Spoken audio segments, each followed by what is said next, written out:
E aí, pessoal? Boa tarde. Obrigado pela audiência de vocês. Terça-feira, 16h30. E hoje a gente tem um assunto muito bacana para falar. Vamos falar de investimentos.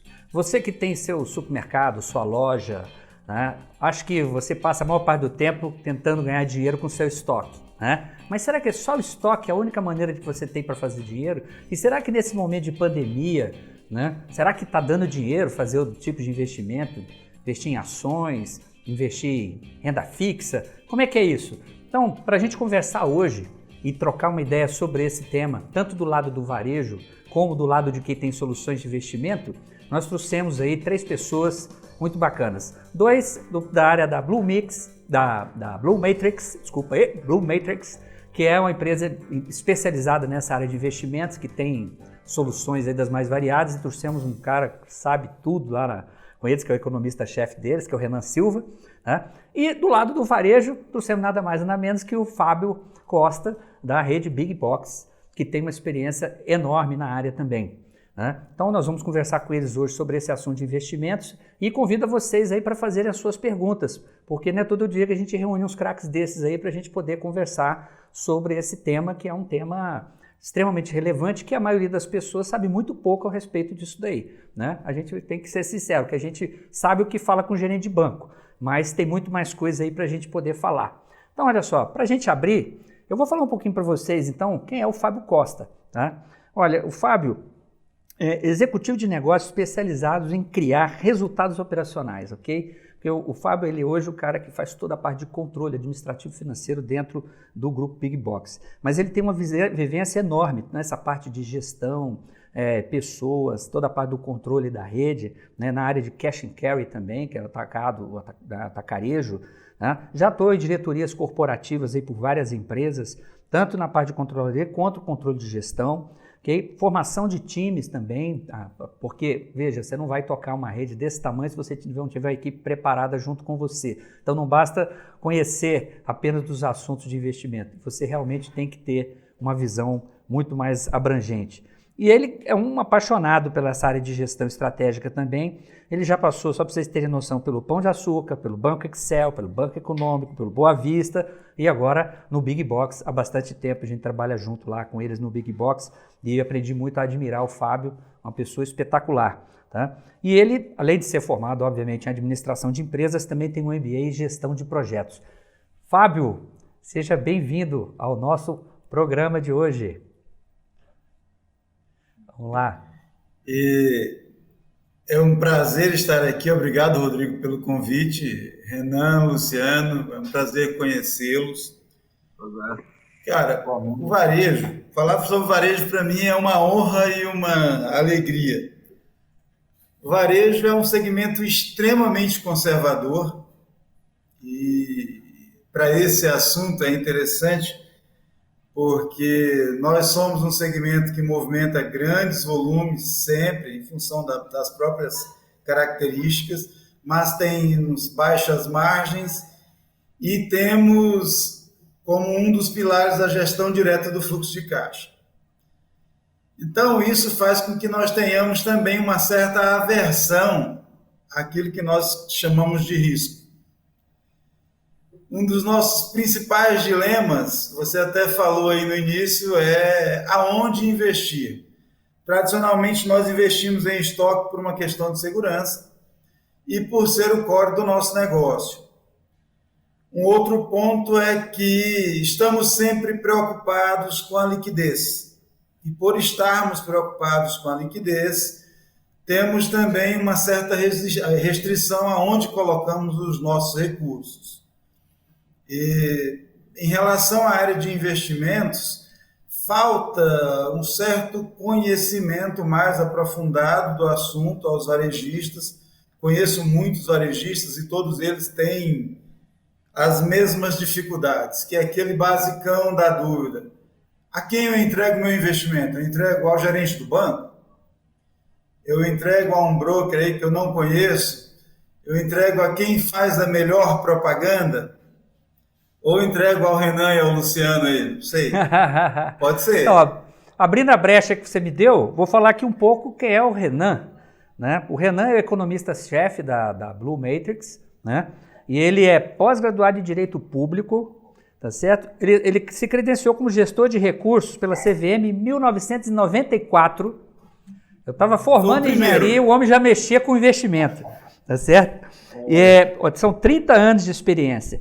Olha, ele já trabalhou, para vocês terem noção, com Telebrás, Banco Crefisul, com a Tata Group, com o Bancob de DTVM, com a FAIR CVTM, no segmento de EFPC, nem sei o que é isso, Renan, mas sei que é top, FACEB, FIPEG. Olha, o currículo do Renan também aqui é uma loucura, né? Além disso, ele também já foi considerado o melhor gestor especialista de fundos de multirriscos, né, pelo Exame, em 2005, pelo Fundo 5 Estrelas também, né, da Exame, e ele tem a melhor aplicação também de 2005 na revista SA, né, depois Fundo 5 Estrelas de novo, ou seja, o tempo todo está no meio disso daí. Também pela Standard Poor's, né, foi uma análise lá, depois o Renan pode explicar isso aí até melhor para a gente, mas enfim, tem várias. Além disso, dentro da APMEC, também conselheiro da APMEC 2016-2017, presidente de 2013 a 2015, diretor de capacitação profissional, né, ministrou aulas de MBA no IBMEC, na Universidade Católica, na UDF, na Universidade Paulista, né, INESC, e ainda faz os preparatórios de certificação financeira CPA 10, CPA 20, ANCOR e CNPI. Meu Deus do céu! E aí, Renan? É uma história, né? Mas, Rodrigo, é um prazer estar aí com vocês. Agradeço muito o convite. É prazer em conhecer o time aí, o Fábio, o Luciano. E é muito, até por tudo que você leu, né? A maior satisfação que a gente tem depois desse caminho todo é contribuir, né? A maior alegria nossa é contribuir, ensinar. Realmente eu tenho essa veia realmente de professor, então no que eu puder contribuir com nossos investidores e empreendedores, né, porque não é nada fácil ser empreendedor, né, o Fábio está aí nessa ponta aí, nós todos, né, estamos, e sempre esse dilema, mas de antemão aí já agradeço o espaço maravilhoso e espero poder contribuir com vocês. Muito bacana. E o Luciano que está conosco aí, que também é da Blue Matrix, o Luciano, eu conheci o Luciano ainda na época que ele trabalhava com a parte de adquirência com o Bradesco, né? Então, assim, ele já vem também dessa área de finanças e tecnologia, né? Principalmente, né, Luciano? Isso. Há muito tempo. Então, a Blue Matrix, ela tem um braço tecnológico forte, né? Então, além dela fazer essas gestões e tal, ela tem um braço tecnológico forte, mas no final a gente vai conversar um pouco sobre isso também. E o Luciano está aí depois para a gente trocar uma ideia sobre esses temas e também do decorrer aí a gente fazer alguns apartes. Né, Luciano? Desde que a gente puder, a gente vai fazer alguns apartes. Porque só tem dois feras aí que estão conversando e a gente só vai acompanhar os caras falando aí. Né? Mas, enfim, agradeço vocês. Para a gente começar, eu preparei um slidezinho aqui para a gente dar um pontapé de partida, né? Começar a falar sobre esse tema e depois eu vou deixar vocês dois tocarem tudo, porque quem sou eu para falar alguma coisa desse negócio aí com vocês. Mas vamos lá, eu pedi para o Rafael colocar para a gente aqui olha só, evolução dos fundos de 2016 e 2020. Então, nos últimos 4 anos, conforme a Ambima, né, de dezembro de 2016 a dezembro de 2020, a gente teve um aumento de 50% no número de contas em fundo. Então, hoje nós estamos falando de 7 milhões de investidores em fundos. Né? É um bocado de gente. Né? Se a gente pensar num país como o nosso, onde a gente fala é um país pobre, né? 7 milhões é um número expressivo, porém ainda baixo, né? Eu acho que é um número que ainda pode crescer muito, porque muitas pessoas não investem porque não conhecem, não sabem como é que pode fazer isso aí. E também, olha que interessante o número dos fundos. No mesmo período, eles cresceram de 14 mil para 22 mil, o número de fundos que tem oferta no mercado. Né? Passa outra para mim. Dentro dessa linha, a gente tem essas categorias de fundos, né? Renda variável, renda fixa, crédito privado, multimercados e fundos imobiliários. Renan, é só isso ou tem mais coisas a gente nem sabe? Não, na verdade tem mais coisas aí. Por exemplo, no grupo de estruturados, a gente ainda encontra, né, os fundos de private equity, né, os PREG, que nada mais que já é uma etapa após a empresa sair daquele embrião, daquele movimento de startup e tudo mais, você pode encontrar investidores, né, de empresas que não estão listadas em bolsa por meio desses fundos, os FIIs, chamados fundos de investimento em participações. Tá? Mas aqui em Grande Sul temos também os ETFs, né, os chamados ETFs, que são chamados iShares. Esses fundos são considerados fundos passivos, mas, por exemplo, eu posso comprar um fundo que replica o S&P 500, a Bolsa dos Estados Unidos, 500 maiores empresas mais negociadas nos Estados Unidos. Então, às vezes, quando o embate político tá ruim aqui no Brasil e Bolsa, mundo afora está subindo, de repente eu posso comprar o que a gente chama de ETF, é um envelope, na verdade, que replica. Mas eu estou falando de uma conta aqui interna, tá? Então, nós compras também são fundos, são considerados fundos passivos. O que eu teria para destacar, basicamente, seria o S. Eu acho que são os FIIs, além disso, tem os ETFs, que são ferramentas importantes para complementar a estratégia. Olha só, a gente olhando aí, esses são os tipos de investimento, né? A gente tem aí CDI, a gente tem os FIIs ativos, SP500, você acabou de falar, os 1000. O que é SMIL? O que é esses negócios que estão embaixo, por favor, Renan? Explica para a gente. Bom, na verdade, vamos aqui da direita para a esquerda, né? O SML ali são fundos de small caps. São empresas cujo valor de mercado não são tão grandes, né? São consideradas empresas pequenas, né? Na ótica de capital aberto, né? De estágio na bolsa. Então, na bolsa a gente divide em 3 categorias: o large capital. Um exemplo de large capital, por exemplo, é a Vale do Rio Doce, Petrobras, Itaú, né? Aí nós temos o middle capital, né? Seria a Taesa, ali, talvez Via Varejo, e no campo da small cap, por exemplo, a gente tem empresas como o Vale, deixa eu ver se me vem à cabeça mais alguma empresa, mas enfim, são as empresas de menor valor, o que não significa que são menos importantes, né? Elas, em geral, têm menos liquidez, mas tem empresas aí, por exemplo, ETL, por exemplo, Equatorial, são empresas que encontram-se ali nesse grupo, empresas que têm rentabilidade muito alta, são empresas de crescimento e que são muito bem administradas. Agora, tudo, claro que não é simplesmente investir no mais small cap.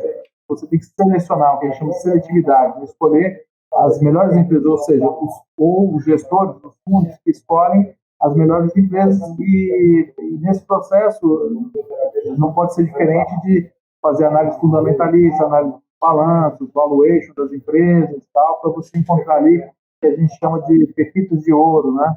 São as pepitas de ouro. Mas então são os small caps, tá? São as empresas de menor valor de mercado. O S&P 500 é o índice da Bolsa dos Estados Unidos, né? O número aí já fala, são 500 empresas listadas.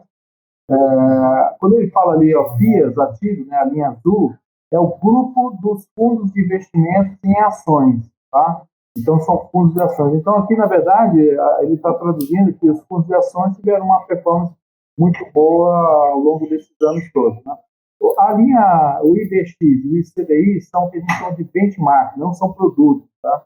São linhas de referência, né? Então, por exemplo, tudo que está acima do CDI significa que eu estou rendendo mais do que o custo do dinheiro, né, naquele momento, ou com relação ao IBX, IBX é um índice de bolsa que tem 100 ações brasileiras mais negociadas ali na bolsa. Então, sempre que meu fundo estiver acima do IBX, eu estou batendo essa cesta de 100 ações aqui na empresa. São referências para entender se o gestor está performando bem ou não, tá? Agora, você permite já um adendo aí, no caso, por exemplo, em geral, tá? Eu sei que são problemas diferentes, né? Fluxo de caixa de empresa é uma arte diferente, tá? Como o Fábio havia comentado. Você tem que prezar pela liquidez, pela segurança, né? Então, toda vez que a gente vai fazer uma gestão, a gente tem que identificar isso. Mas se você tem algum recurso de longo prazo, mesmo na pessoa física e tal, em geral, as ações, ele tem esse efeito mesmo que a gente está vendo no gráfico, tá? Ele acaba batendo as outras categorias de investimento. Agora, a ressalva mais importante é que as ações que você tem em carteira têm que ser ações de empresas boas. O grande talento é escolher as empresas que são consideradas boas, que vai desde os executivos que conduzem a empresa até os seus resultados, e aí eu estou falando realmente das finanças corporates ali, né, de potencial. E que fique bem claro, tá? Porque as ações são muito polêmicas na medida que a imprensa interfere muito na emoção dos investidores, ok? Mas o que acontece, no fundo, a grande realidade é que o preço de mercado de uma ação, ela acompanha o lucro trimestralmente. Então, se uma empresa dá lucro recorrente, principalmente crescente ao longo dos trimestres e ao longo dos anos, o preço de mercado é totalmente correlacionado. Tá? Então, mesmo com a crise dos caminhoneiros, mesmo com o Covid, você tem empresas aí que em 5 anos multiplicaram 6 vezes, 4 vezes, tranquilamente, claro, você tem os percalços ali. Mas empresas de setores resilientes, né, por exemplo, como transmissão de energia, que algumas delas funcionam como um reloginho mesmo, ela dando lucro recorrente, o preço acompanha e acaba tendo esse efeito que a gente está vendo nesses gráficos. É uma característica dos fundos de ação, tá?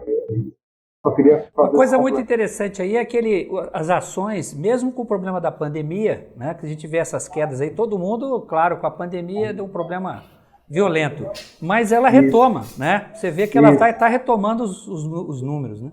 Isso. E nesse caso aqui é uma forma genérica de se observar, né? Então nós que somos do ramo, que a gente acompanha, por exemplo, nós trabalhamos com um universo só de empresas boas. Eu sei que às vezes numa especulação, num movimento, uma janela de oportunidade, você pode oferir algum resultado diferenciado. Não é bem o nosso caso, porque a gente trabalha com muito conservadorismo nesse aspecto, e trabalhando com um universo de empresas que a gente confia de fato e que tem história, né? E que tem mercado, que tem apelo, e todas as ações que a gente seleciona, elas têm o que a gente chama upside, né? Tem realmente um futuro pela frente e tal, justificado com tese de investimento. E, de fato, esse é o fenômeno que acontece com as ações. Você tem realmente um resultado bastante diferenciado, desde que você mantenha essa disciplina de investir em ativos bons, ou ativos nobres mesmo, tá?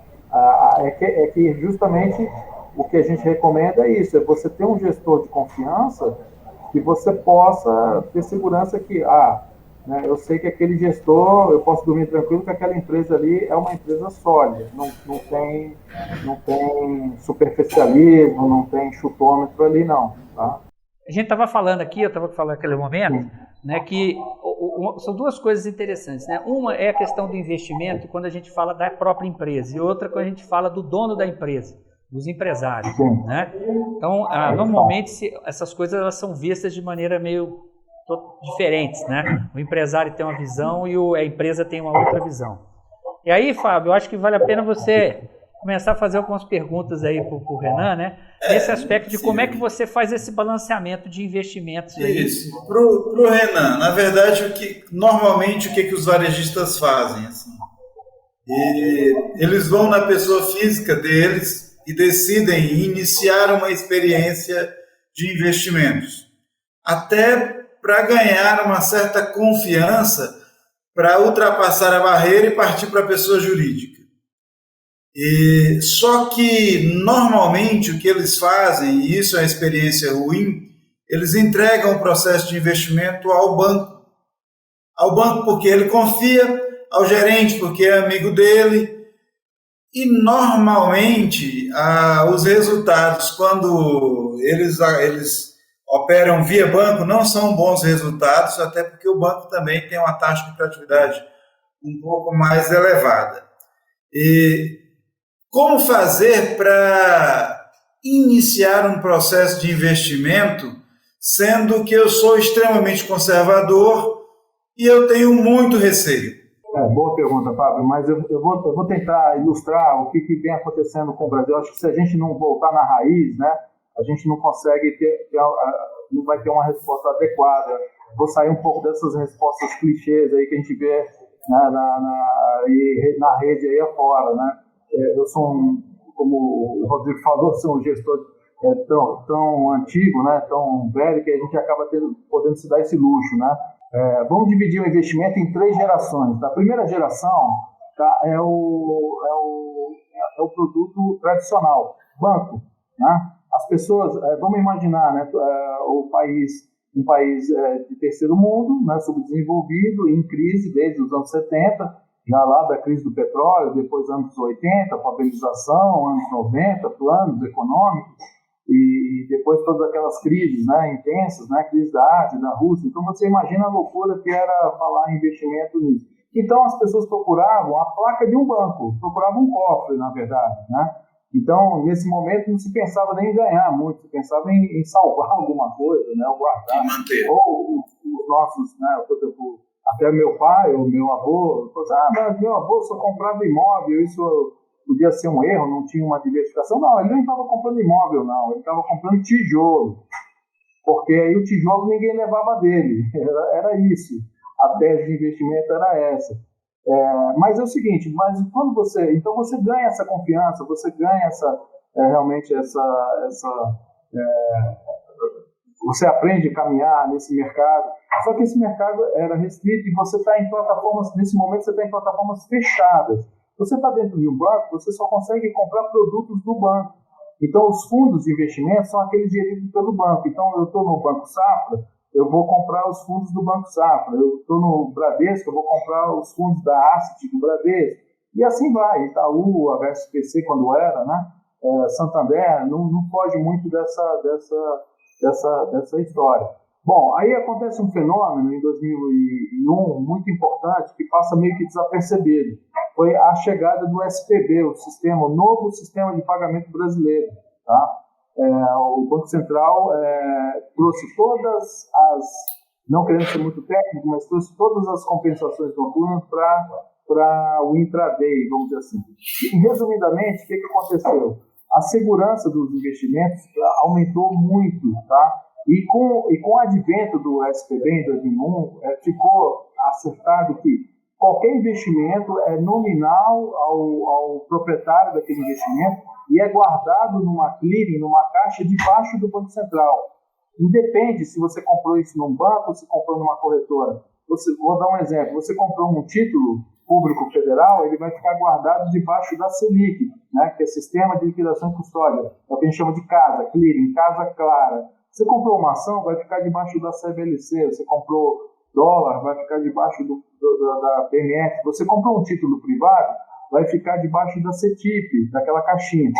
Tudo isso é a arquitetura do sistema de pagamento, né? O novo sistema de pagamento, e fica debaixo do Banco Central, como se fosse um grande Big Brother. Então o Banco Central realmente tem uma sala lá, Big Brother mesmo, ele fica olhando as reservas dos bancos e todos os ativos ali rodando ali, país afora. Então, o que acontece? Depois, as pessoas entendendo que a segurança do sistema aumentou muito, então surgiu a segunda geração, tá?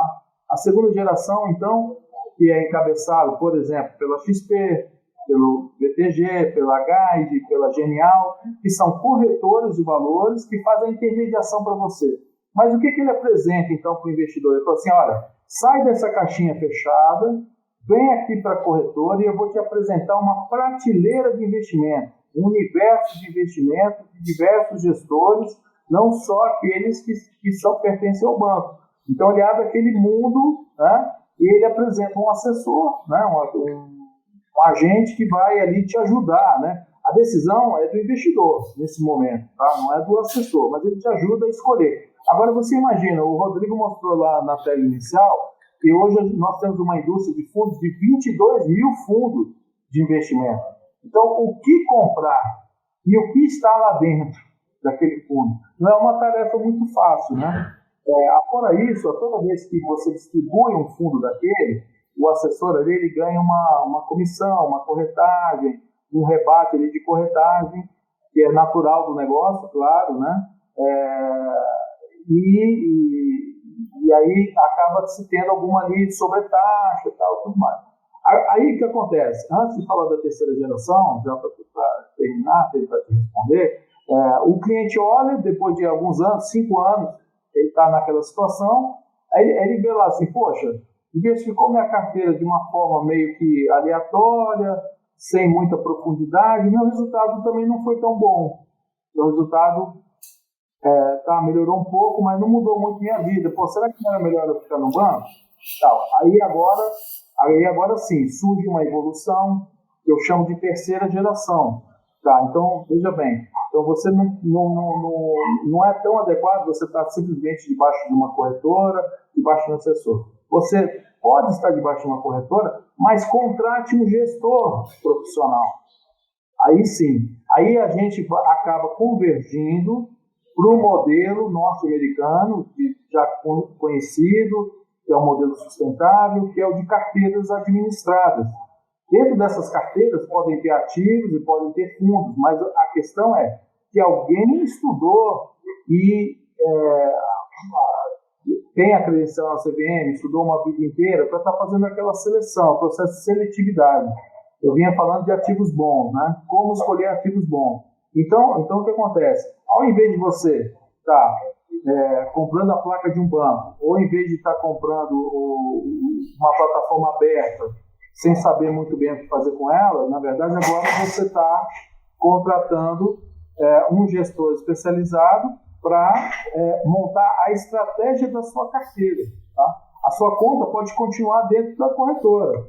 Então, por dentro da XP, você fala assim, não estou satisfeito. Ele fala assim, olha, você pode contratar aqui um gestor pelo Wealth Service, você pode contratar a Blue Metrics, por exemplo, tá?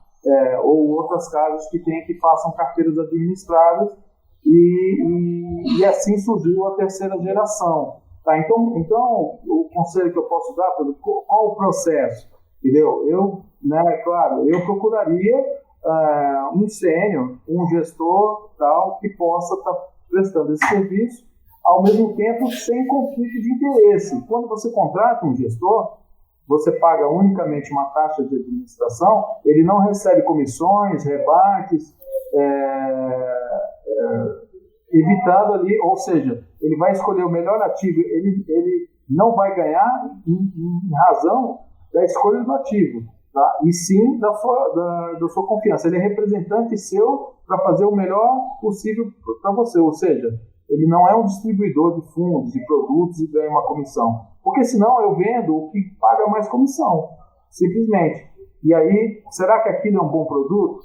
Aí eu falo assim, poxa, eu sou um assessor e falo, mas foi a corretora que indicou, eu trabalho para a corretora, então já deve ser bom. Mas não é assim que funciona e por isso que os resultados não são muito bons. Tá? Então, o que eu diria é ficar atento realmente para essa linha d'água, esse corte que teve e esse surgimento da terceira geração, que denota uma gestão profissional especializada de gestores credenciados na CVM. E nada mais é do que o modelo norte-americano. As pessoas falam, antigamente falavam, eu quero investir, eu vou investir com Jorge Soros, eu vou investir com Warren Buffett. Por que surgem esses nomes lá nos Estados Unidos? Né? Porque as pessoas perseguem aquela gestão consistente, e não simplesmente uma placa XP, ou uma placa BTG, ou uma placa Safra. Né? Eu procuro, assim como eu procuro o médico da minha confiança, eu procuro o gestor da minha confiança. Tá? Bom, não sei se eu me alonguei demais, mas se eu te respondi, mas eu fico à disposição. Foi uma boa resposta. Ô Fábio, você que tá sempre aí, todo dia pensando nessas coisas e tal, hoje para um varejo, imaginando, por exemplo, um supermercado, que ele tem aí um nível de rentabilidade de 5% a 7%, né? Vamos dizer, 4% a 7%, vai, dependendo da gestão. Tô certo? Não, é mais ou menos por aí, né? O EBITDA médio do varejo é entre 3% e 8%. E aí o varejista sempre vai ficar preocupado sobre se ele investir em outros ativos, se ele vai ter o mesmo nível de rentabilidade ou não. A briga é sempre com o estoque, né? É sempre falar, vou pôr estoque, porque estoque dá mais. Mas essa ideia do estoque também ela não é 100%, né? Em tese, a ideia do estoque, assim, o que o varejista pensa? Estoque gera margem, que gera dinheiro, que faz com que o ciclo se renove todo o tempo, que a roda gire. No caso do varejo, a roda gira via estoque. E a gente sempre vai ter a ideia de que é necessário, para decidir a plataforma de investimento, decidir em que eu vou investir, que eu tenho um nível de garantia, tenho duas coisas. Primeiro, o nível de garantia de que a rentabilidade será maior do que a minha operação, do que o resultado da minha operação. E segundo, que se de repente eu venha a precisar do recurso, que a liquidez seja imediata, o que já faz com que as coisas não se coadunem, exatamente. Então, bom, como eu volto a falar, né, não é uma tarefa muito simples, mas, na verdade, você tem perfis de carteiras. Né? Então, falando de uma carteira bem conservadora, então você pode realmente montar uma carteira com liquidez, com títulos, porque o que acontece? Uma gestora, na verdade, ele compra o ativo direto no mercado, né? Ele não passa pelo spread bancário. O que acontece? Se eu estou debaixo de um banco, aí vem aquela questão da falha de mercado. Nós atuamos realmente nesse nicho, nessa falha de mercado, né? E essa é o dilema das nossas vidas, né, o tempo todo. Eu já trabalhei em banco também, já trabalhei para banqueiro, e a gente conhece bem a mentalidade do banqueiro. Então, o que acontece? Ele tem o estoque de título dele. Ele compra o título dele e vai vender com um spread. Então, naturalmente, a sua rentabilidade não vai ficar tão a contento, né? Também não posso dizer que com uma operação tão líquida, né, também dê para oferir resultados tão maravilhosos. Mas, com certeza, se o seu caixa, por exemplo, está num fundo BI tradicional ou num CDB de liquidez tradicional, de repente ali naquela faixa de 70%, 80% do CDI ali e tal, talvez realmente uma carteira ela deve performar mais, tá? Porque o gestor ele vai comprar o mesmo ativo que o banco compra, só que para você diretamente, né? Então, o que eu falo, é a mentalidade de banqueiro mesmo, é alguém para conduzir você ao mercado. Então, aí você já elimina o spread bancário. E isso é importante, aí você já vai para casa ali de 100% CDI, um pouquinho mais. Depois, como eu falei também, quando o gestor compra para você, ele é contratado para comprar, ele também não ganha comissão sobre essa operação. Tá? Então, você elimina da geração número 1, você elimina o spread bancário, da geração 2 você elimina comissões e rebates desnecessários. Tá? É como se você tivesse um departamento especializado dentro da sua empresa. Tá? Eu não posso ter um gestor, mas se você terceirizar, ele trabalha para você, ele vai fazer o melhor possível.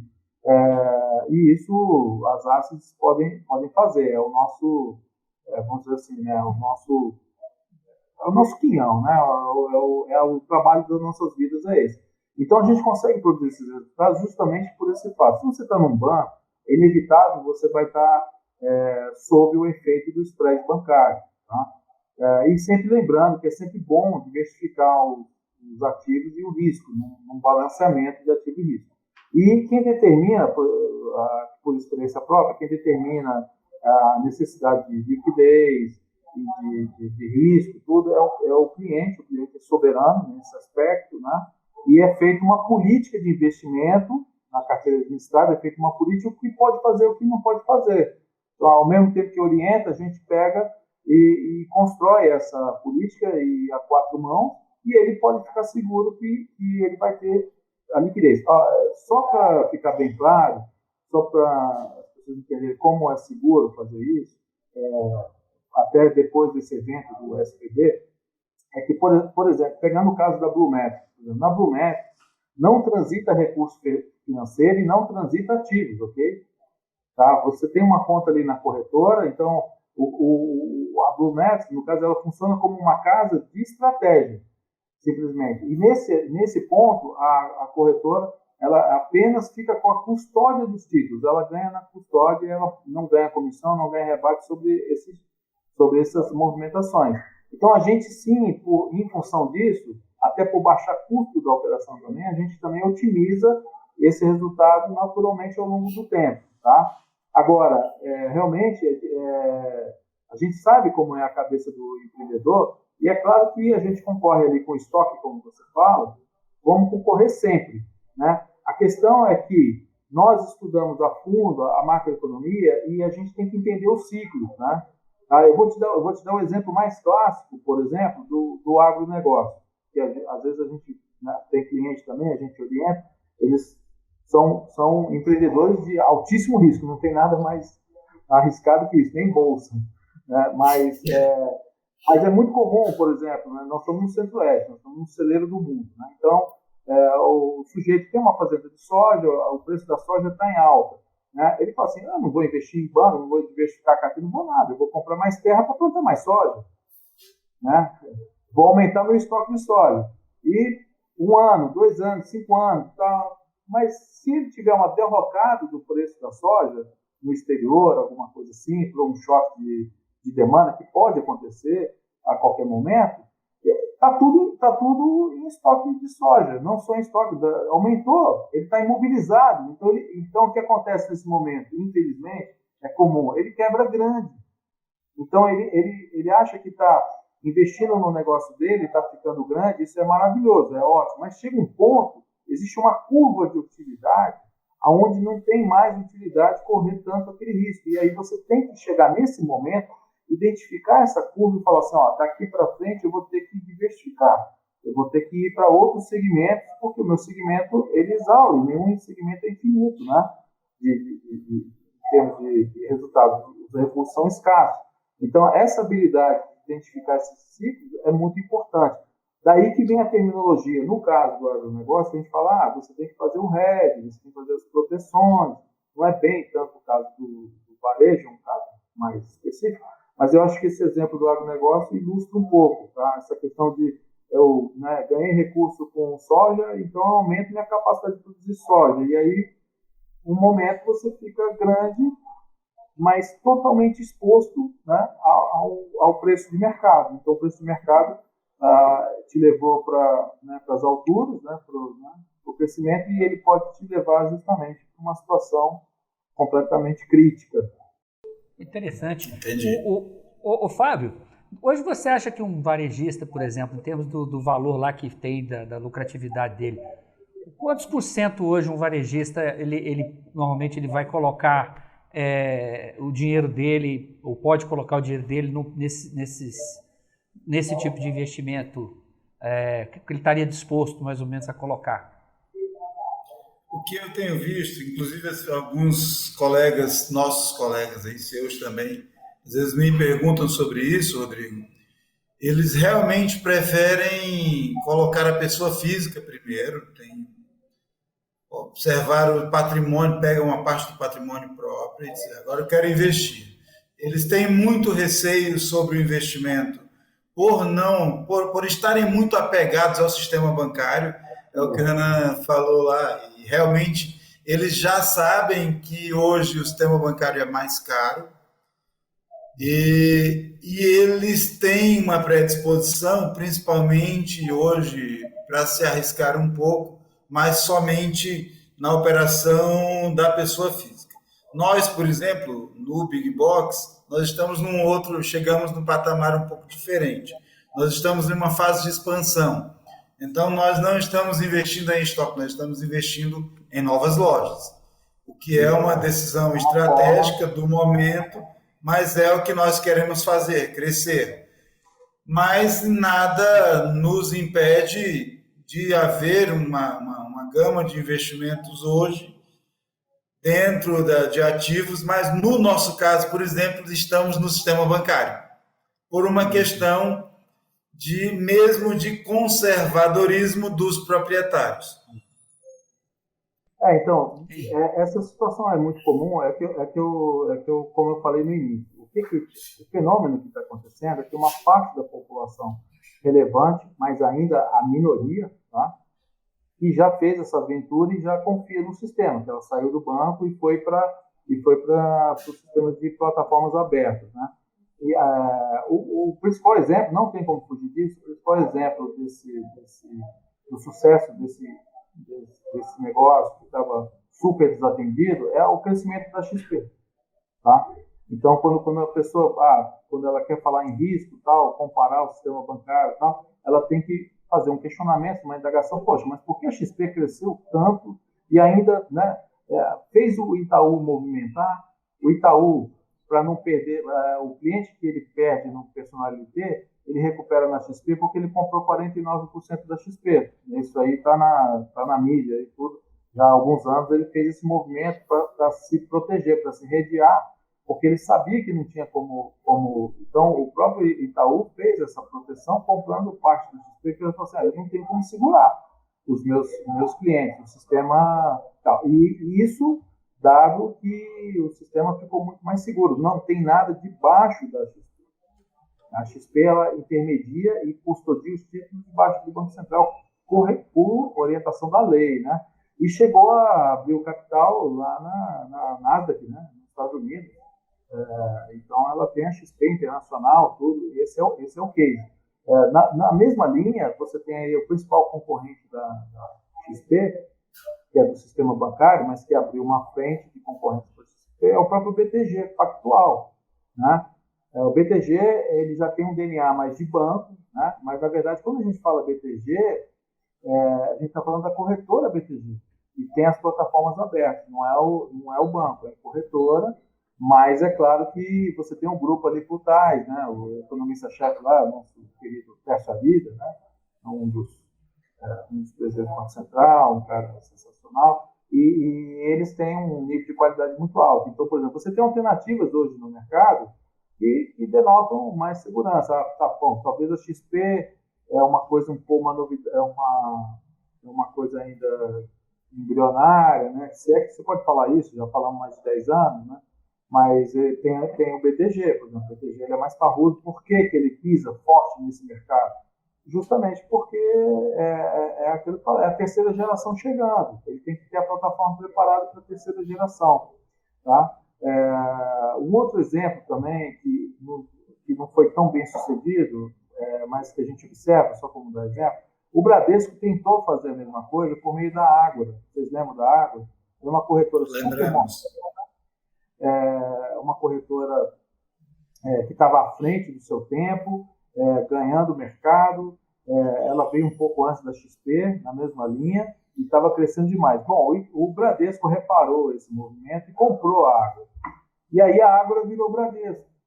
Ele pegou e jogou debaixo da coisa do tradicionalismo ali, e aquela coisa ficou tão lenta quanto o próprio Bradesco, e tão conservador. Então ele matou ali o produto. Agora ele tenta voltar com a Ágora, né? Na verdade, tentando fazer uma frente de novo contra a XP, contra o BTG, que é um mercado sem volta, tá? Mas nessa questão de segurança, eu acho que da insegurança, eu acho que o melhor remédio para a insegurança é você estudar o caso, tá? O que eu recomendo, por exemplo, quem está à frente, quem está nas diretorias financeiras, no gerenciamento, no fluxo de caixa, estuda o risco que uma corretora, né, que risco que está ali inerente a uma corretora. Entenda um pouco mais a questão do SPB, do Sistema de Pagamento Brasileiro, e da sua arquitetura. Você tem no site do Banco Central, você tem lá uma ala toda sobre o SPB, sobre as CLIs e como funciona. Está tudo ali debaixo tudo debaixo do Conselho Monetário Nacional, debaixo do Banco Central e da CVM. E volto a falar, tá? Os títulos ficam dentro dessas CLIs e não dentro das corretoras. Se vocês permitem, eu posso contar uma historinha sobre esse risco que acontecia nos anos 80. Coisa rapidinha. Eu vou avançar um pouco nessa questão para vocês entenderem. Antes do SPB, o que acontece? Vocês lembram, né? Não vou cobrar isso de vocês, né? Mas eu lembro muito bem. Quando você comprava uma ação na Bolsa de Valores, você recebia um papel, uma cartolina, né? Era uma cautela, chamava cautela. E você guardava essa ação na sua casa. Inclusive era o portador, né? Até antes do Collor era o portador, depois virou nominativo. Mas você tinha um papel ali com selo e tudo mais. Um grande investidor, por exemplo, era muito comum, ele ia comprando ações, ele fazia pilha de papéis. Pilha de papéis que eram as ações dele. E eles deixavam guardados nas corretoras. As corretoras estavam ali no Rio de Janeiro, em São Paulo, ainda estão, né? Eixo Rio-São Paulo, onde é o mercado, né? Onde o mercado ali era mais pujante, sempre foi mais pujante. E você tinha pilhas, e você entrava no estoque lá das ações e falava assim, essa pilha aqui é da Faceb, essa pilha aqui é do Postales, essa pilha aqui é do Emílio de Moraes, não sei o que mais tal. Então, as cautelas ao portador estavam dentro da corretora. Aí, com todas aquelas crises, tal, como aquela crise do Naginar, a famosa crise em 88, o que aconteceu? A corretora quebrou. A corretora quebrou, tal. O que aconteceu? O sujeito olhava aquelas pilhas de ação ao portador e falava, e essas ações aí? Não, as ações são nossas. Então, o portador parava a Kombi lá atrás da corretora, botava a cautela no carrinho de mão e jogava para dentro da Kombi as ações. E é isso que o investidor brasileiro registrou na sua memória, claro. Então, o que nossos pais ensinam, olha como é que é, olha o risco da corretora, Então, era assim que funcionava. Então, você imagina a fragilidade do negócio, era terrível. E isso ficou marcado, isso foi transmitido de pai para filho, naturalmente. Tal. Mas é que eu volto a falar, e que eu volto a insistir, como mudou. Então, a partir realmente do nascimento do novo sistema de pagamento, isso não é inadmissível. Não é que é inadmissível, é impossível acontecer. Porque tudo é eletrônico, escriturado, entendeu? E na liquidação, vai direto lá para debaixo do Banco Central. E se alguma coisa der errado, a operação no SPB, ela abre, entendeu? Então, o dinheiro não passa. Se não vem o título, o dinheiro não passa, entendeu? Então, ela abre, ela volta. Ou se passar, vai para debaixo do Banco Central o seu título.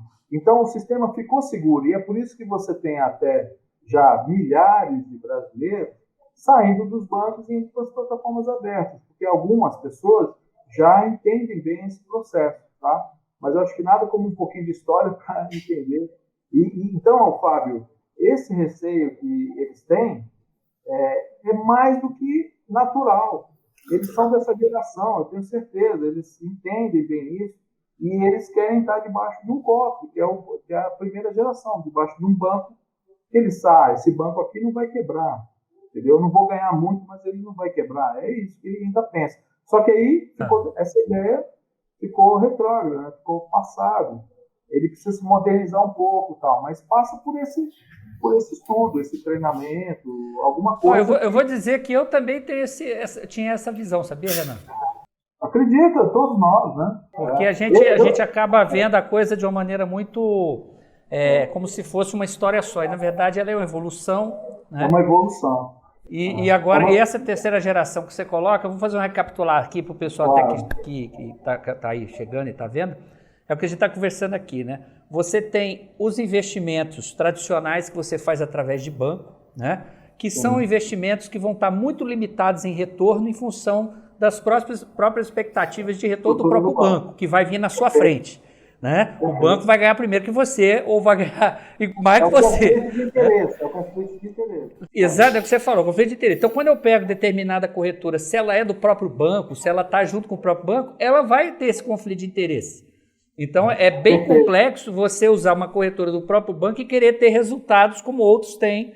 Por exemplo, se eu utilizar uma empresa como a Blue Matrix, que faz uma carteira específica para mim e que ela não vai ter esse conflito porque ela só ganha se der resultado. Se der resultado, você não vai ganhar nada.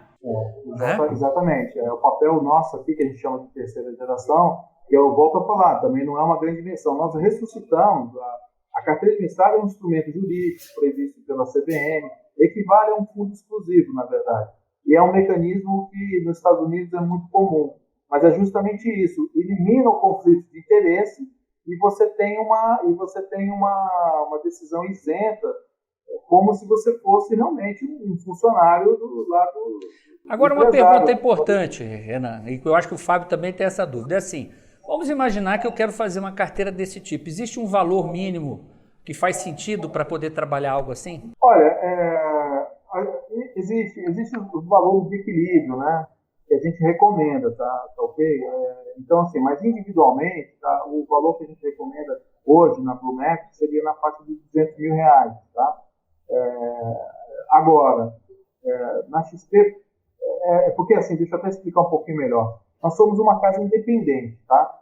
Então, por exemplo, se o cliente tem conta na XP, eu vou atender ele na XP, eu sou credenciado na XP, passamos por diligência da XP. Se o cliente tem conta no BTG, eu também estou lá credenciado pelo BTG, assim também na Guide, na Genial e na Oracle. Então, a gente trabalha com as 5 principais casas que atuam nesse mercado, né? Então, por exemplo, tem casas que têm taxa de custódia e outras casas não têm taxa de custódia. Então, a casa que tem taxa de custódia, realmente, você precisa diluir ali o custo e realmente a partir de 200 mil é o ideal. Na casa que não tem custódia, então, a partir de 100 mil você já viabiliza a carteira e aí sim você vai estar debaixo aí de todas essas estratégias mais voltadas totalmente para preservação de capital e resultados diferenciados. Tem uma pergunta muito interessante aí do Wanderson. O Wanderson pergunta aí, hoje eu pago meus fornecedores antes do vencimento, porém agora eu quero rentabilizar esses valores em caixa, trabalho com frios e congelados. Qual o investimento que vocês me recomendam? Olha, esse é um investimento também de segurança, né? Você está casado, o seu grupo está casado lá com o fornecedor, você tem uma obrigação, então você precisa de liquidez, mas você consegue alguns, se você paga ali 30, 60, 90 dias, você consegue algumas emissões, tá, com garantia do FGC, que vão pagar de 105 até 115 do CDI, por exemplo. E aí você vai conseguir rentabilizar melhor esse recurso do que antecipar, né? Você desfazer do dinheiro tão rapidamente, você não está otimizando, com certeza. Mas você teria alguma coisa assim. Os títulos públicos federais podem surpreender também, tá, gente? Não subestimem os títulos públicos federais, porque eles têm liquidez imediata, tá? Para não dizer imediata, D1, né? D mais 1, você consegue uma liquidez, né? Então, uma liquidez muito boa, são os títulos mais negociados que tem. Agora, cabe ao gestor indicar qual o melhor título para aquele momento, no curto prazo. Se é uma LFT, se é uma LTN ou se é uma NTNB, no caso, né? Porque dependendo do título que você comprar, você fica sujeito, sim, à variação do preço de mercado e na hora de vender você pode sofrer um deságio, né? Então, às vezes você comprou uma NTNB, ela é de longo prazo, mas eu preciso do dinheiro amanhã, é título público, tá, mas o mercado que vai comprar de você, ele pode te penalizar. Então, por exemplo, agora a gente atua mais com as LFTs, dada as circunstâncias, né, dada a conjuntura do Brasil, né? A inflação, juros subindo e tal, nada mais do que isso. Quando depois tiver alguns estresses, aqui a gente pode inverter. Mas hoje seria assim, mas mesmo assim, você estaria ganhando mais do que aquele caixa que, em geral, fica no banco ali, que, na média, eu vejo que é 80% CDI, às vezes até menos, né? Tá certo? Ou um CDB de liquidez ali, 70%, 80% CDI. Você consegue pelo menos 100% da Selic, ou um pouquinho mais, porque você otimiza, tá? Mas é possível também fazer entendendo o seu fluxo, é possível fazer essa dinâmica. Uma coisa interessante aí também para perguntar para vocês, e o Fábio também pode dar, é o seguinte, ele perguntou, ele está falando negócio de antecipação fornecedor, e hoje uma das formas, né, de captação de recursos é exatamente essa antecipação fornecedor, né, Fábio? Porque você tem lá a mercadoria onde você, na verdade, é o AAA, porque você vai pagar isso aí com 28 dias e tal, e você faz uma proposta ao fornecedor de antecipação desse valor. A gente sabe que tem muita gente hoje que trabalha praticamente no à vista, ou 7 dias, né, para ter o melhor preço possível para ganhar nesse processo do estoque, né? Será que essa estratégia é realmente a estratégia mais inteligente, ou a estratégia é continuar trabalhando o dinheiro numa carteira administrada dessa, ao invés de fazer essa antecipação do recebível? Na antecipação, o que a gente não pode esquecer é o seguinte, né? A nossa taxa básica de juros hoje é 2,75, até uma taxa baixa, perto do que a gente já viu na história, e ela deve ter até um ciclo de baixa aí, até mais interessante. Só que a gente tem um problema sério de concorrência na bancária, né? A oferta de dinheiro ela é muito pequena, tá? E o problema infelizmente, começa no Banco do Brasil e na Caixa Econômica, que tem 50% dos depósitos lá dentro. Onde é que eu quero chegar?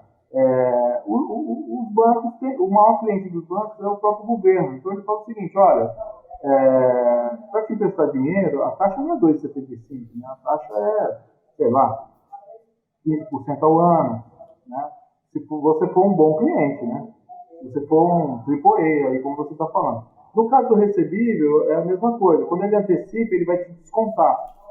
E aí você tem que medir a taxa do desconto. E a taxa do desconto, em média no Brasil, ela machuca muito.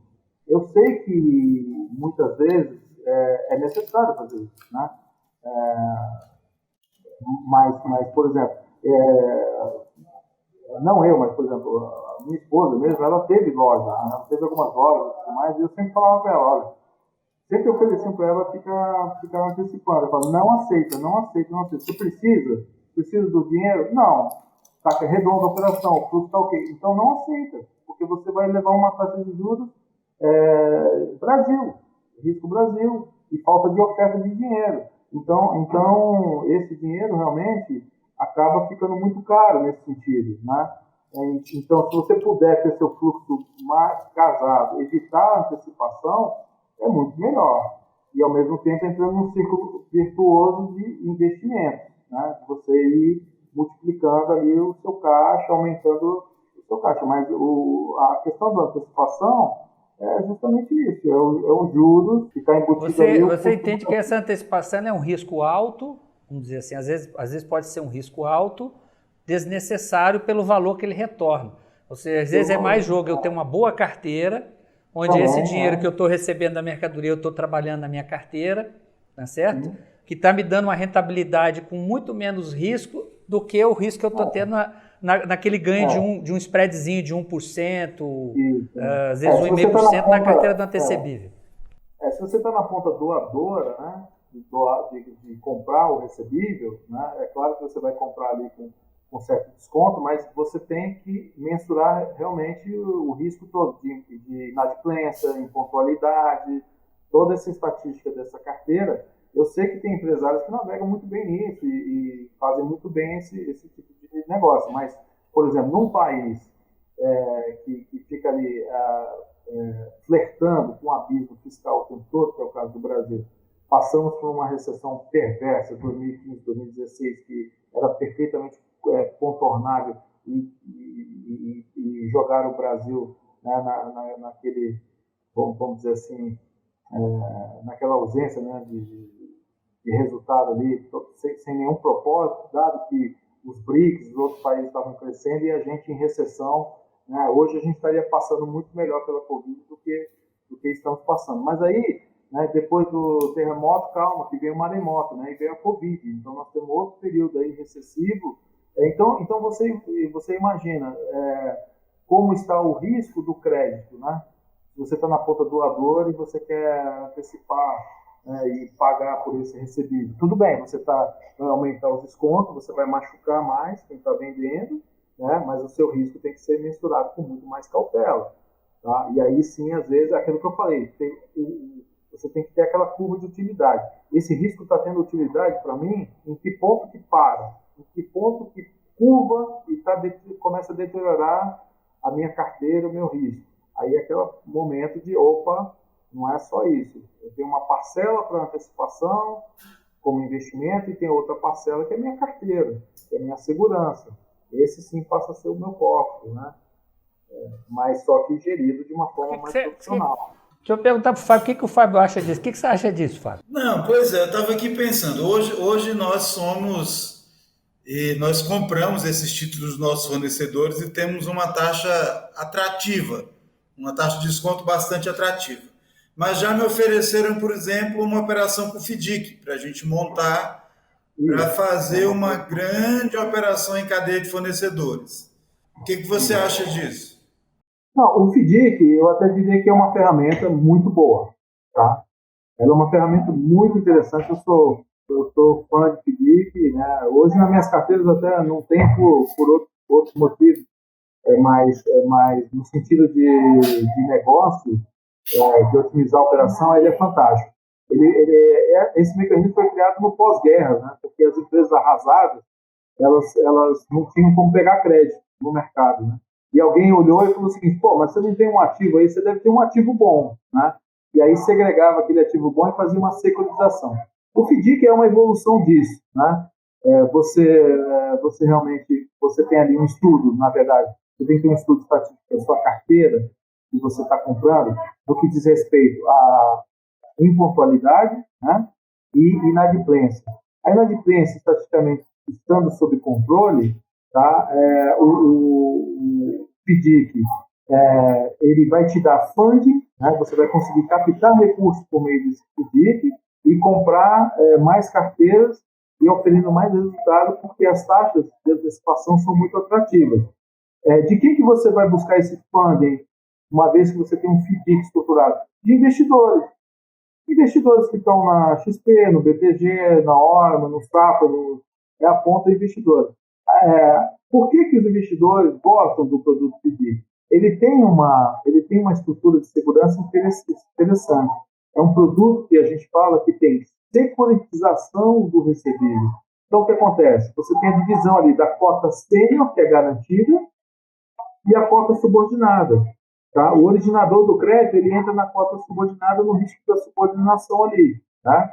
E, no caso, são vocês, no caso. Mas, para o investidor, ele tem uma cota sênior ali que vai render para ele, vamos dizer, 120%, 130% do CDI garantido. Porque o estudo de impontualidade garante que ele vai ter essa rentabilidade segura. Qual a vantagem para ele também? Pulverização. Ele não está concentrado em um único fornecedor, em um único originador. Ele tem diversos originadores, então também o risco de inadimplência, da default na carteira, também ele é diluído. Né? Então, ele tem um mecanismo de segurança para o investidor maior, atrai investimento, tá? E potencializa o seu caixa para você comprar mais recebível. Agora, mas eu não tenho.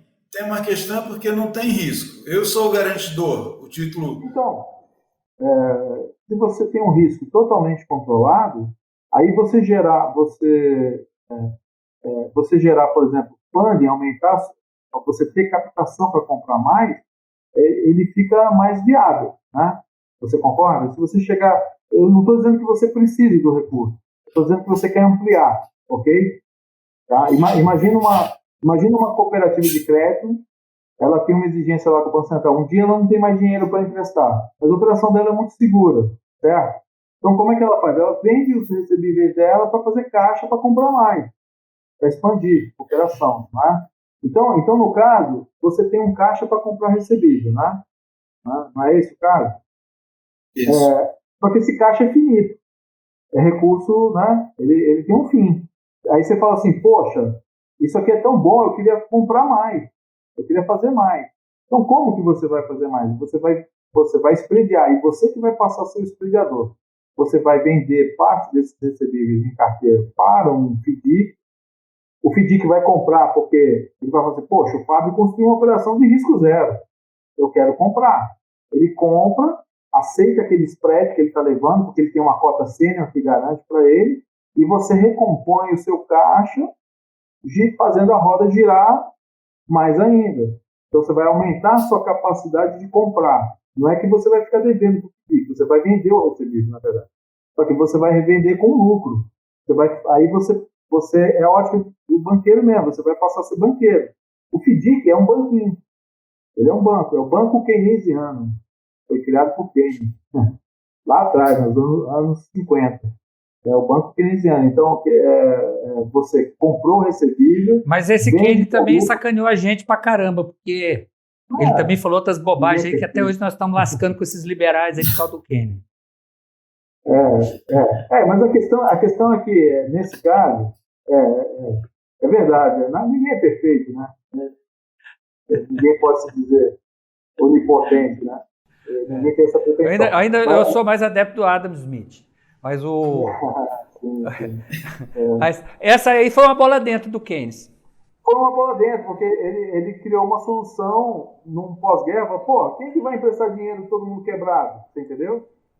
Separando os recebíveis nobres, os ativos bons. Aí o cara falou assim, sim, com essa garantia eu compro. Aí começou. Então, a área privada com a área privada, né? entendeu? Agentes investidores abastecendo agentes captadores. Então, ele criou uma solução, não vou dizer que ele criou, seria exagero, ele indicou, né? E foi apelidado lá no passado como banco keynesiano, essa questão de securitização. Ninguém lembra mais disso, não importa mais tanto, né? Mas está aí, o FDIC é parte dessa obra aí, e funciona muito bem para quem quer alavancar, né? O que é bom, eu quero mais. Se você acha bom comprar recebido, você pode aumentar o teu caixa para comprar mais. E o pessoal também que está nos assistindo, quiser colocar suas perguntas, né? Agora é a hora. Obrigado, Thiago, aí, pelo parabéns aí pelo conteúdo que nós estamos tentando trazer o que há de melhor, né? Para a gente conversar aí, só para o pessoal top. O que você tem de mais alguma coisa aí na caixinha, Fábio, para a gente perguntar? Porque esse do FDIC ainda... Esse aí é um webinar específico falar de FDIC. Só para ele. Na verdade, assim, a operação do FDIC para a gente... eu recebo muitos convites, principalmente dos bancos, né, para fazer antecipação a fornecedores. É o sonho dos bancos que são nossos parceiros. E nesse contexto, o FDIC seria muito mais atrativo para nós, porque o índice de rentabilidade seria muito maior. Mas eu vou aproveitar o Renan e o Luciano para perguntar quais são as melhores alternativas de investimento hoje. Lembrando que muitas das pessoas que estão nos assistindo são varejistas e que eles têm um nível aí de conservadorismo elevado no que investir hoje, se eu quero experimentar. Luciano, à vontade, você quer complementar alguma coisa? Bom, eu acho que antes de fazer uma avaliação assim, a gente tem que pensar sempre numa avaliação pessoal de cada um dos varejistas, tá? Cada um vai ter uma meta, vai ter um alcance de um projeto. Dentro desse projeto, a gente pode fazer uma avaliação mais precisa de onde ele quer alcançar e definir um modelo de investimento mais adequado. A gente seria precipitado em dizer assim, uma fórmula mágica seria essa.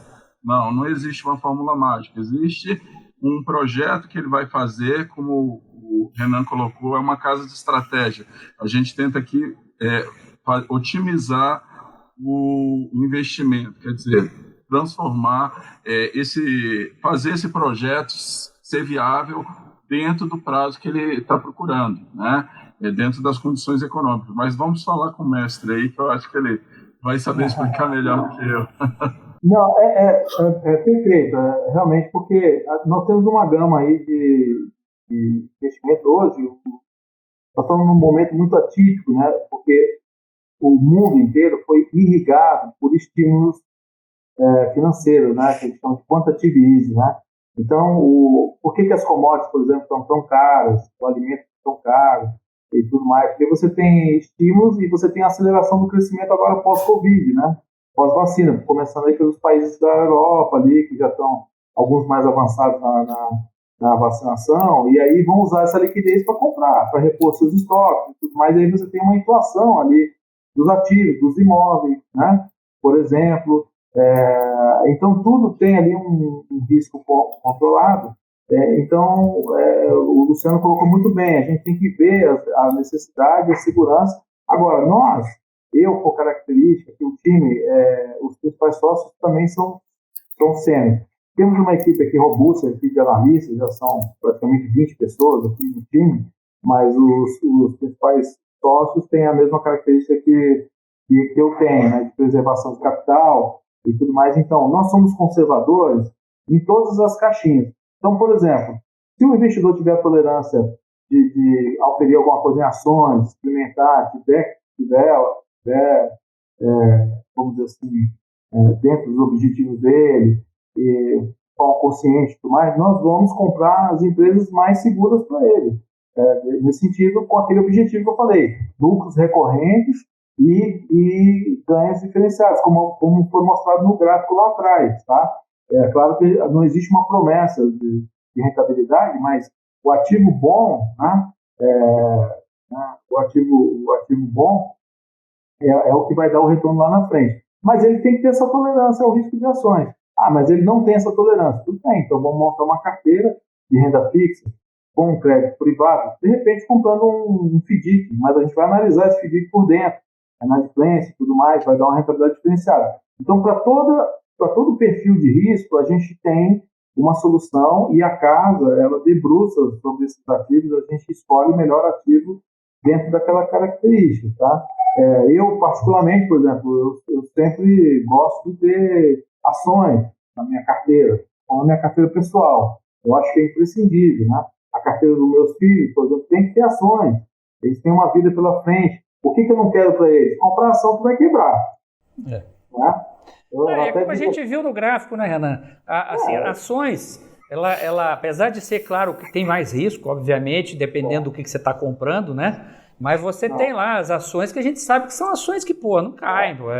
É igual a gente fala assim, porque a Petrobras caiu. Ela caiu agora, mas a Petrobras, eventualmente, ela vai retomar. Né? A não ser que o mundo pare de usar petróleo, que não vai acontecer tão cedo. Exatamente. O que não pode cair é o mercado dela. O mercado dela é interno. A nossa matriz é rodoviária. Né? Então, é isso que tem que... Mas tudo isso a gente detalha muito. A nossa vida fica fazendo esse tipo de coisa. Por exemplo, imóveis. Né? Às vezes não é interessante comprar um imóvel. Às vezes é interessante comprar um fundo imobiliário. Para você não ficar administrando imóvel, que é uma dor de cabeça terrível hoje.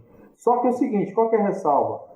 Lá tem mais de 1.000 fundos imobiliários. Então, aqui, por exemplo, nós temos aqui um analista de fundo imobiliário, ele abre o ativo que está lá dentro. Ele vai ver se aquilo, né, agora, por exemplo, a gente está privilegiando mais os galpões logísticos, né, os que sofreram menos com a pandemia, ao contrário, que subiu muito, né, a procura, né, por eles, devido ao e-commerce, né, que aumentou muito, isso é uma tendência e tudo mais, tal. Mas a gente olha o empreendimento lá dentro.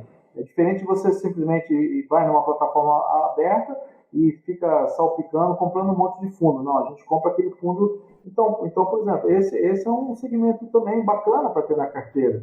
Porque muita gente, eu compro imóvel pela segurança. Não, calma. De repente, um fundo imobiliário tem a mesma segurança, tem mais liquidez e você não vai ter a dor de cabeça de administrar esse imóvel.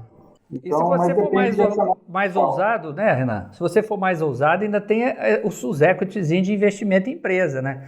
Porque você está falando aí do e-commerce agora, por exemplo, uma das coisas que a gente vem fazendo ao longo do tempo aqui no Grupo Lume, né, é que a gente tem feito investimento em novos negócios, em negócios de inovação, né, que são investimentos de médio e longo prazo, né, porque inclusive de risco muito alto, porque você não sabe se vai acontecer ou não vai acontecer, mas se você pega um fundo desse de equity já vencedor, que vem fazendo investimentos em empresas de relevância, etc., pode ser um bom negócio também ou não? Pode sim. Inclusive é uma categoria importante. E outra coisa, esse segmento ele vai crescer muito no Brasil. Eu não tenho dúvida, vai crescer demais, porque a barreira de entrada de uma empresa na Bolsa de Valores é muito alta, né? Os custos são muito elevados e tal, nem se recomenda uma empresa abrir capital para não ter faturamento mínimo de 500 milhões ano, né? E aí, como é que financia então o setor produtivo, né?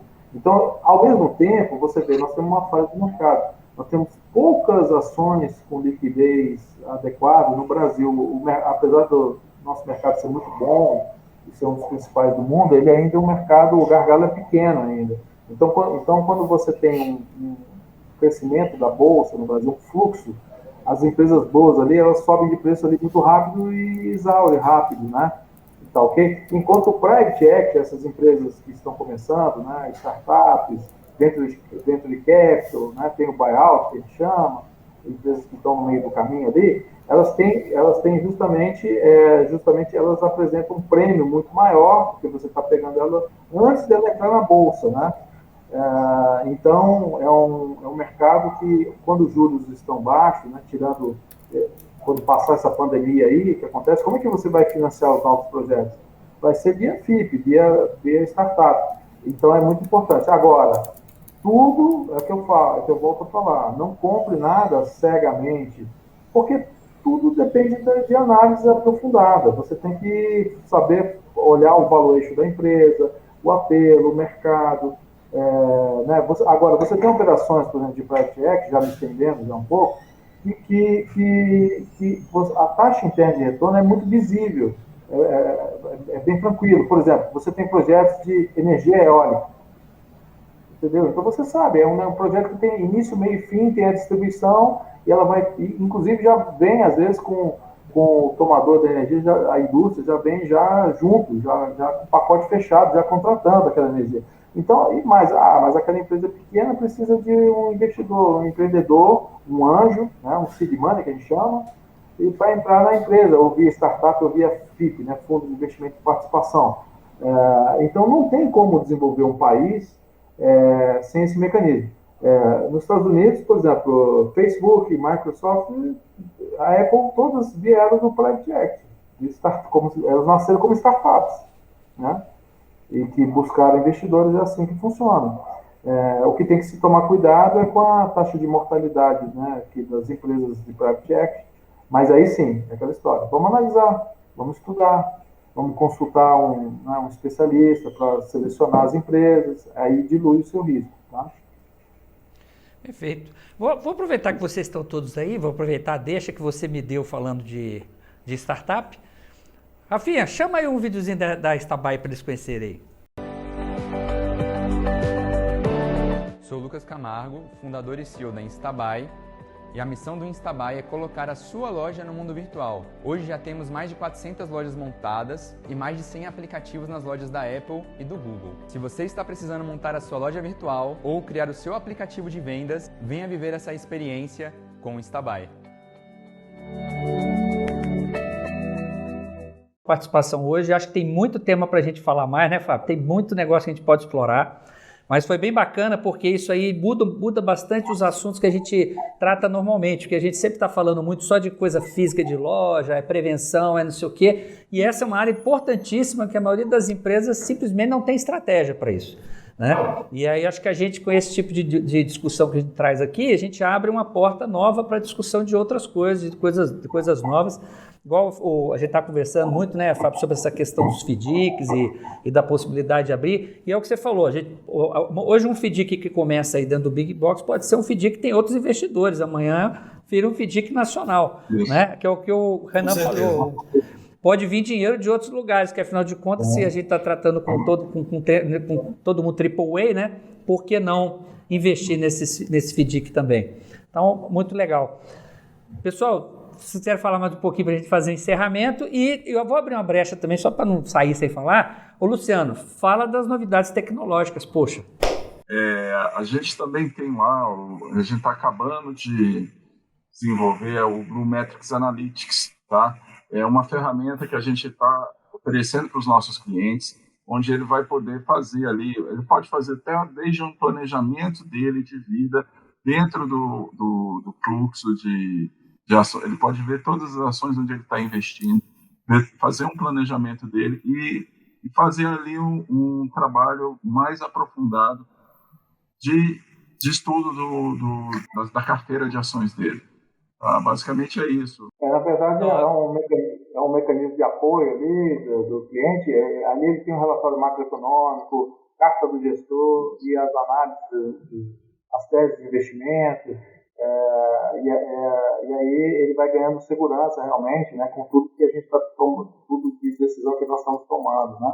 Depois a gente vai colocar no link do vídeo um linkzinho para o pessoal aqui que tiver interesse de conhecer a ferramenta, poder se inscrever lá e a gente manda para eles o acesso, para eles poderem conhecer. Okay. Fábio, depois vamos combinar uma visita sua lá, para conhecer a nossa estrutura lá no Lago Sul, para bater um papo pessoalmente. O Luciano já fazendo o merchan, tá certo? Vem aqui tomar um cafezinho, pra conhecer, né? Nada como até para discutir alguma coisa. Você guarda minha comissão, por favor, né, bicho? Porque, pô, eu tô abrindo negócio, então vocês guardam minha comissão. Aí, Fábio. É justo, pessoal, é justo. Então, vamos lá. Agradeço a vocês, então, e já a gente volta numa outra live aí com mais um tempo para a gente dar continuidade nesses assuntos. Agradeço a todos vocês. Vou fazer os recadinhos do padre aqui e fazer o encerramento. Um abraço para vocês e a gente volta terça-feira que vem, 16h30, com um novo tema.